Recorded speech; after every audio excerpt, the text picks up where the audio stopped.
Well, good morning, folks. Thanks for watching. The models have been struggling a bit with this pattern. I think here of late, we've lost some momentum in the atmosphere. We've been talking about that, both Eric and I.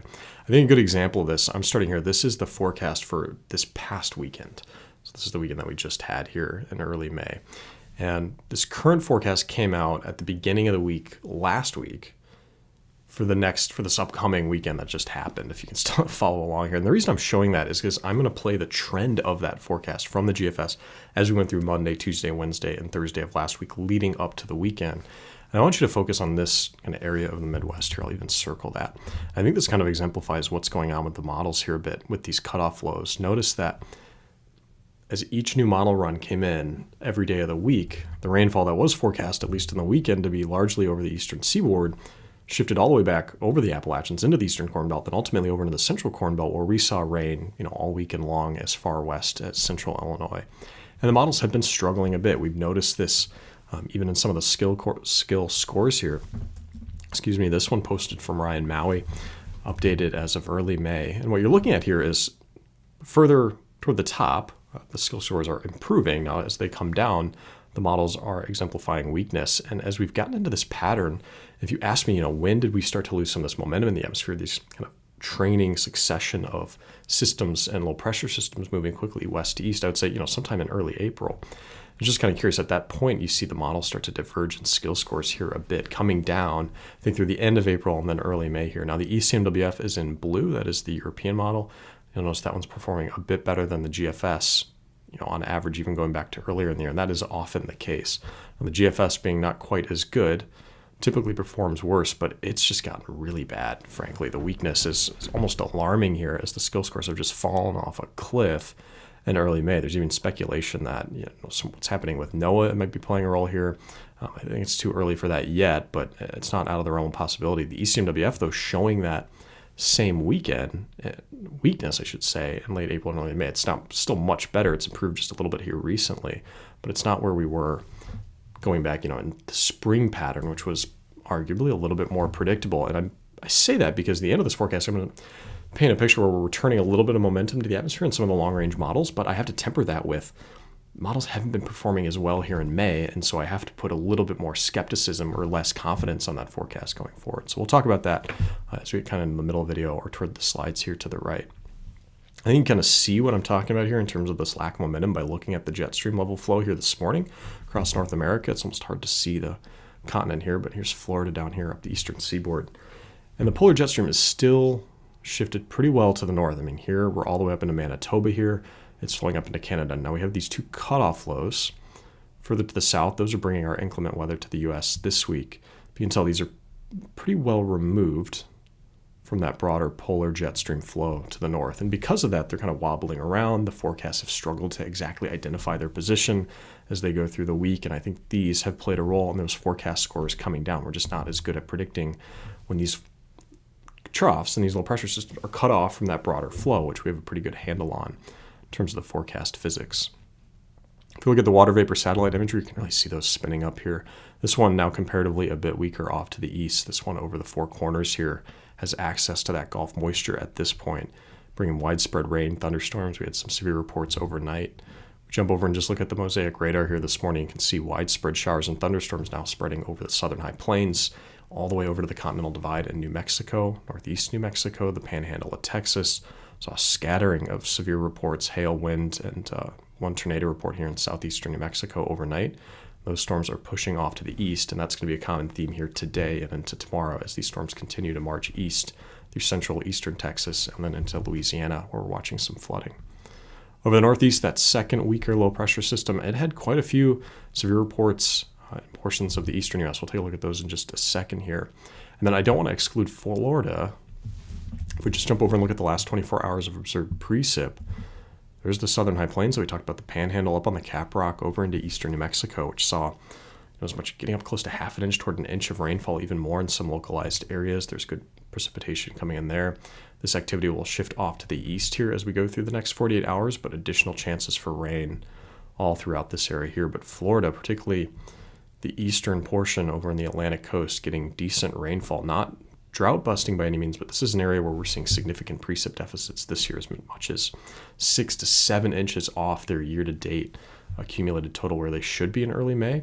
So picking up an inch, nearly 2 inches in some of the areas here is good news for them. And there's more of that on the way, fortunately, in the forecast. You can also see the impacts on the eastern side of that second upper level trough here in the eastern U.S., with some areas getting up and over an inch here over into New England.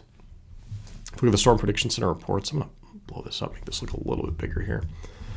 See the scattering of hail reports, a wind and tornado report over here in southern Texas, then over in the Carolinas up into Virginia, and then eastern Ohio. Quite a few hail and wind reports here from the storms yesterday. Most of these not too significant, but nonetheless some severe reports in early May. And then Florida, including them as well, even had a significant severe hail report there, and scattering wind reports in eastern Florida associated with those thunderstorms that they had.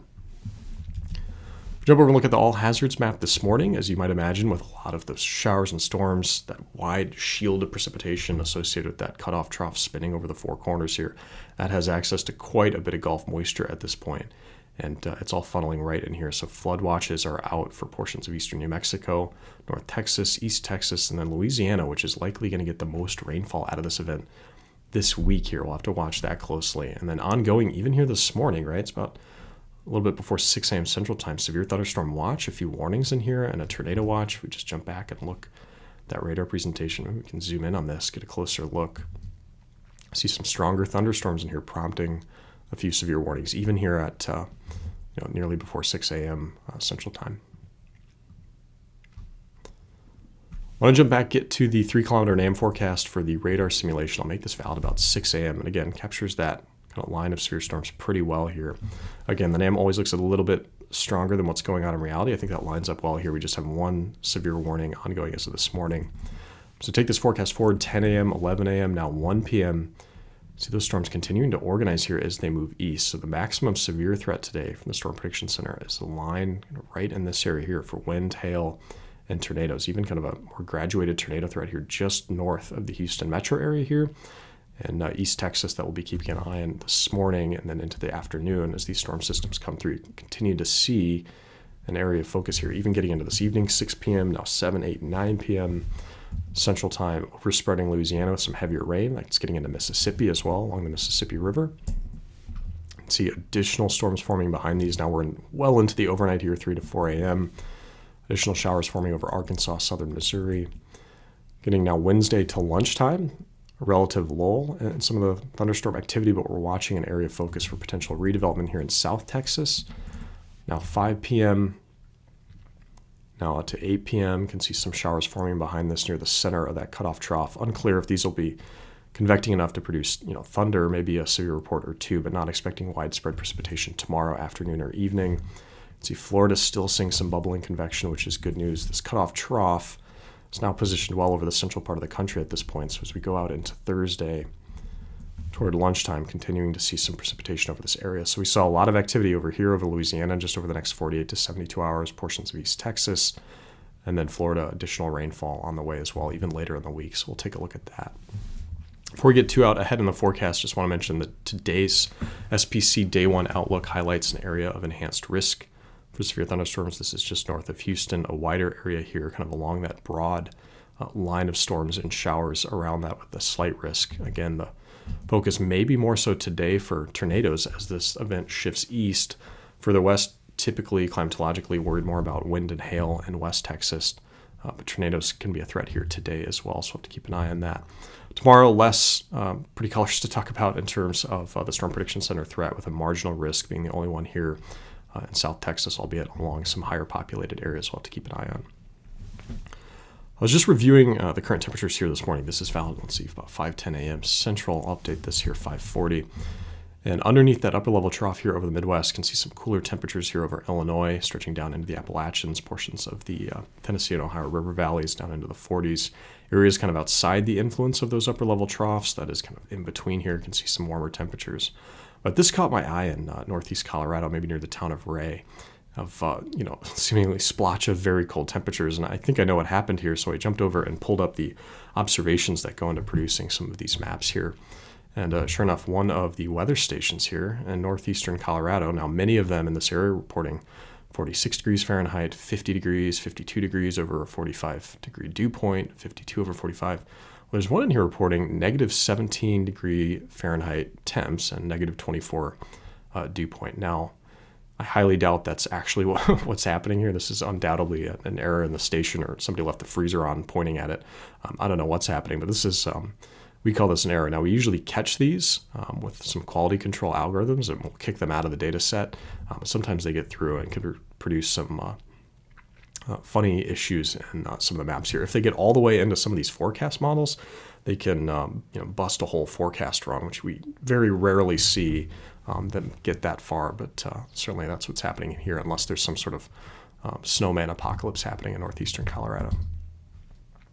I had some questions on YouTube here about finding the 500 millibar height anomaly forecast. I'll just take you through the flow of how to find that. We'll make that easier to find here in the future, but as it stands today, I'll just show you how I pulled it up here this morning. So what we're going to do is we're going to go over into Choose Model at the top. We can also get to it through Choose Region, but for this case, I'll do Choose Model. I'm going to click on the ECMWF AIFS because that model's been performing comparatively decently over the stretch of the last 3 weeks when some of the other ones have been performing worse. Once I click that, it's going to give me the options to pick a number of different regions globally and then within the United States specifically. Now, a lot of the time I just click on CONUS to pull up that CONUS view, but you'll notice that the 500 millibars we do not have over here because we think of those more of a North American views. So if you jump back here and click North America, you'll see those 500 millibars forecasts pop up, and that includes all the rest of the models as well, the ENS and then the GFS. So we'll try to include those in some of the other regions in the future, but at least for now, that's how you get to those, which is relevant because we have something to talk about here in terms of this trough ridge pattern going forward. I'm going to make this forecast from the AIFS valid as about 7 a.m. this morning. See this cutoff trough here over the four corners. We talked about the flooding and the widespread flood watches associated with that, the lingering showers associated with this second weaker trough over Ohio, and we can see it's weaker here on the forecast, which means the AIFS has a decent handle on what's going on. If I play that forecast forward into 7 p.m. Tuesday, you can see the trough now shifting off the continental divide, getting into the central U.S. We saw that even just kind of by proxy on the damn forecast. So we get into now Thursday evening. I'm going to take this all the way out to Friday afternoon. This trough sitting here over Louisiana, bringing additional showers, storms, and precipitation over the southeast, including Florida. I think as we go through the end of the weekend, this weekend, we'll take a look at that specifically in the forecast next.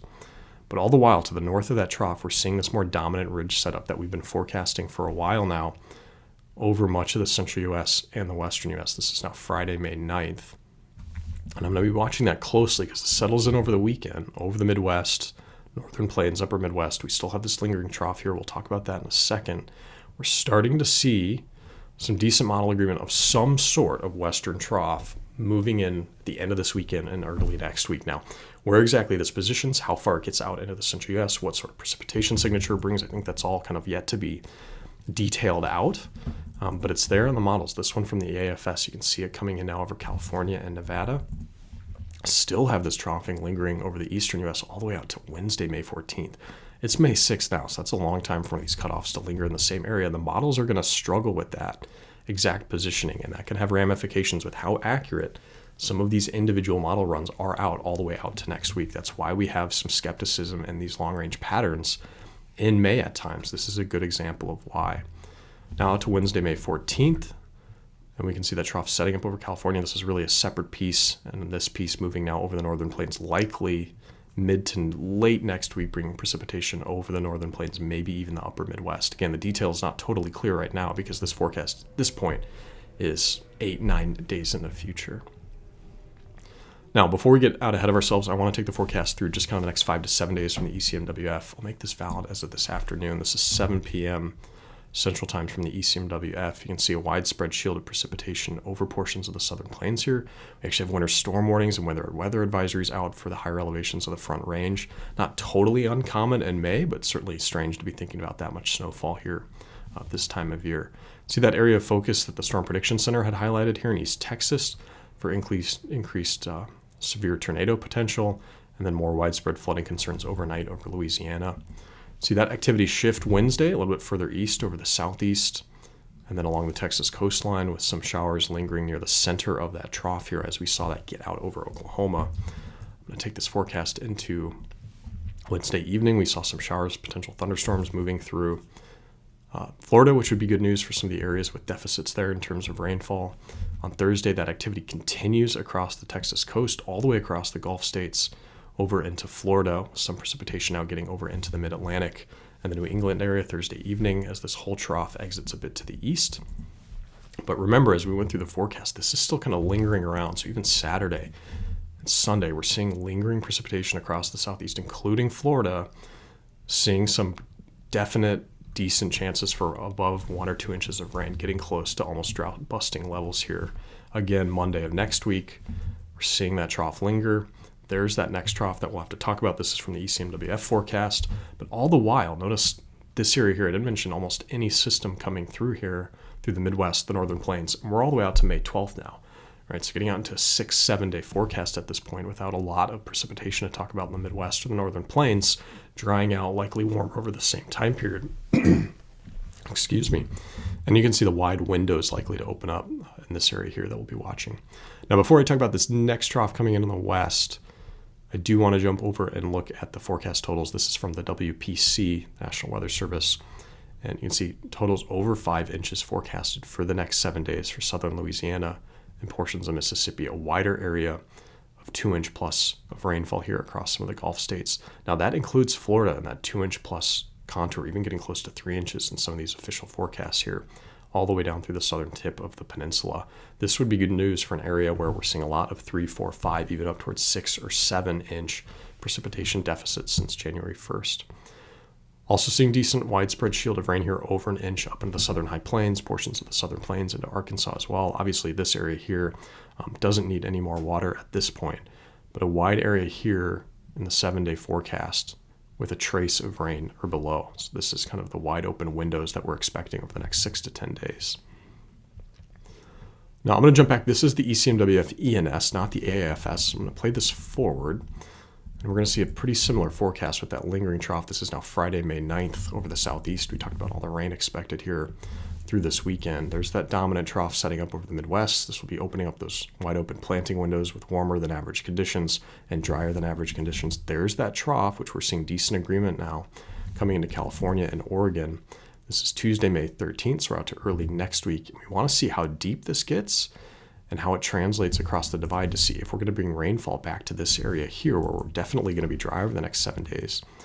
The ENS stalls the trough a bit over the western U.S. This is now Friday, May 16th. We're all the way near the end of the forecast. And we just see this general broad troughiness. Now, we're not seeing a quick kind of racing progressive ejection through the central part of the country. It almost kind of stalls and keeps it there. Let's see if it play it a bit forward. By Saturday, May 17th, getting well out into the forecast, we can see it weaken, but trying to translate here across perhaps the upper Midwest and the northern plains. And what this means in terms of the precipitation conversation going forward, well, just over the next 7 days, we just looked at this not in anomaly, but in totals, right? We circled a wide area here above 2 inches of rain. There's that dry area expected here over the Midwest, at times getting over into the eastern Corn Belt and the Appalachians, but some rain expected here across the Mid-Atlantic and New England here over the next 6 days.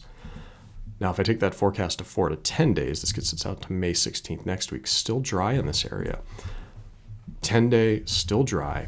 But the 8 to 14-day, this is May 14th through May 20th, we're starting to see the influence of that trough now late next week with precipitation here in the Canadian Prairie and potentially here over the Midwest. Now, this is the AIFS, so it has a more detailed solution.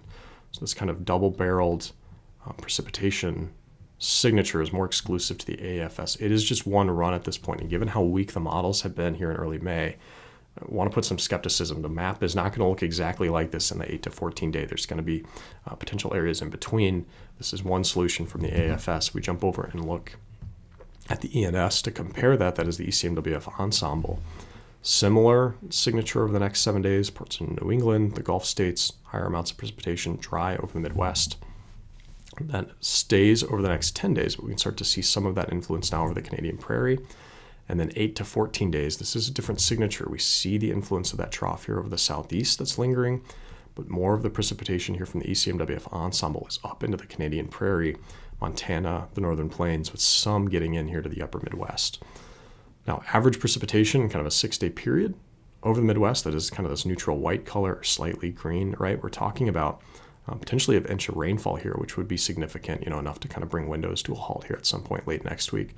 So the ENS, more of a northern solution. The AFS had more of this kind of double-barreled portion getting into the central Corn Belt. We'll have to see where we go from here. There is some uncertainty, and I think a good way to kind of exemplify that, this is that same ECMWF ensemble forecast, looking at all the different members and then producing a probability of total precipitation less than a half inch accumulating all the way through the forecast. Basically, by the end of this forecast, we'll see which areas have a probability of having less than a half inch of rain.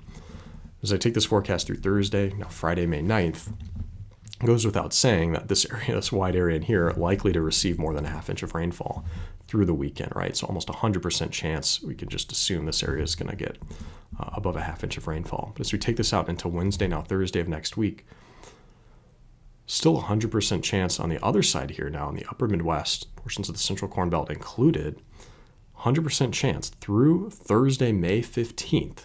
That's a long forecast at this point of staying below a half inch of rainfall. We actually have to go all the way out to almost late next week into the weekend until those probabilities start to come down towards 60 to 70%. So take it all the way into the very next week, and we're well out into the forecast. We still have 20, 30, 40% chance at this point of this area staying below a half inch of rainfall, which would be good for wide open windows, would start to shift more concerning in terms of the drought conversation for that area. Now, I say that because the same geography here that's painted in these probabilities of low precip now over the next 10 to 15 days is the same geography where we had low accumulated snowpack last winter. And we know that is at times can be a correlation with drought risk the following growing season, which is why when I see those precipitation forecasts, right, the deficits overlap with some of those other check boxes that we look for drought, I start to get more concerned. If we just jump over and look at soil moisture, down around 20 inches, we can see some deeper soil moisture deficits in the same area, not totally over the same areas. The upper Midwest here, portions of Minnesota, getting back toward average with some of the recent rainfalls, but there's portions of central and northern Illinois. Getting more concerned here about Nebraska, particularly central Nebraska, Kearney, east along the river as well, where we're seeing some deficits already start to produce results in terms of some of the hydrology there up in the Dakotas as well. There's enough kind of stars aligning here to get concerned about some of the precipitation deficits we're staring down now over the next 10 to 15 days in the upper Midwest. Now, I say that the AIFS had a much more anomalous blob of rainfall over the central Corn Belt. It's possible that could shift to the northwest over the next kind of 5 to 10 days in the forecast, and we're staring down a pretty active mid-May pattern here from the ENS or the AFS in mid-May in terms of precipitation, which would help to quell some of this. But at least what we're seeing now with the weakness in these forecast model accuracies that we've been seeing in early May, it's hard for me to just say, well, that forecast will definitely come true, because I just showed you last week that I was picking on the GFS forecast in this very early trend video. But the ECMWF had this same issue, right? The GFS is performing worse, but the ECMWF also had this weekend forecast issue, even within a 6 to 7 day window, let alone, right, an 8 to 14 day forecast. So things to keep in mind as we stare down the rest of May here. I do want to jump over this kind of to put a pen in the drought conversation here. We have the latest ECMWF forecast out for the season. That is their seasonal forecast that comes out at the early part of every month. And this just came out yesterday. I want to talk about some important differences from the April forecast to the May forecast. I'm going to start here. Let's do the seasonal precipitation anomaly. We'll just jump right into it here for May, June, and July. And the first thing that we always see when it includes this first month is bias toward the early forecast. And we know the early forecast is wet over Louisiana and East Texas. In fact, today, the Storm Prediction Center outlook, their highest outlook is right here in East Texas, right over the highest contour here for the ECMWF seasonal precipitation outlook. And that just exemplifies that kind of bias here in the early part of the forecast. So we see the Southern Plains included in higher than average precipitation here all the way out through July, the Mid-Atlantic, even portions of the Eastern Corn Belt. But critically, as I take us beyond that kind of biased window out to June, July, August, we do see some areas shift over dry here like we've been seeing from this forecast. So portions of the northern, central, and southern plains shifting over dry. Some of this deficit now getting over into the Midwest. Remember, we circled a similar area here for soil moisture deficits. The ECMWF seasonal model is not oblivious to those soil moisture deficits. It's taking those into account.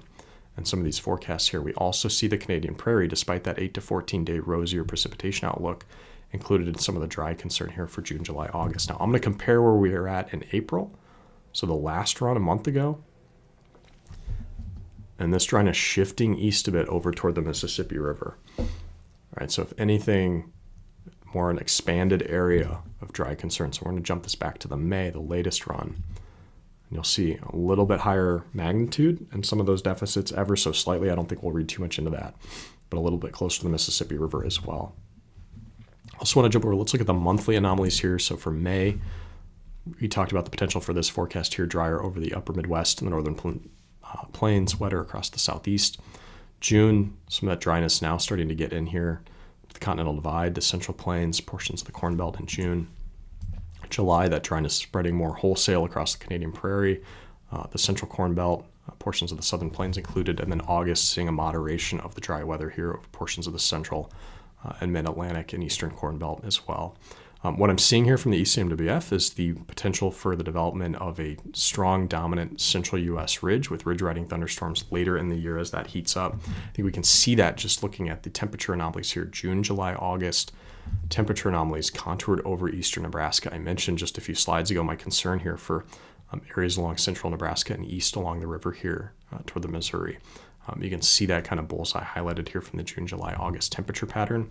And we talked just a few weeks ago how that temperature distribution matters. So if we're hot in June, here's the forecast for June, which is higher than normal, but we go back cooler in July, we've grown some pretty good crops with that signature, but we're not seeing that same relief, at least over the Western Corn Belt here from the ECMWF seasonal model, which again is only one model, right? This is not gospel. It's one model. There's other ones we'll have to look at as we go through the year.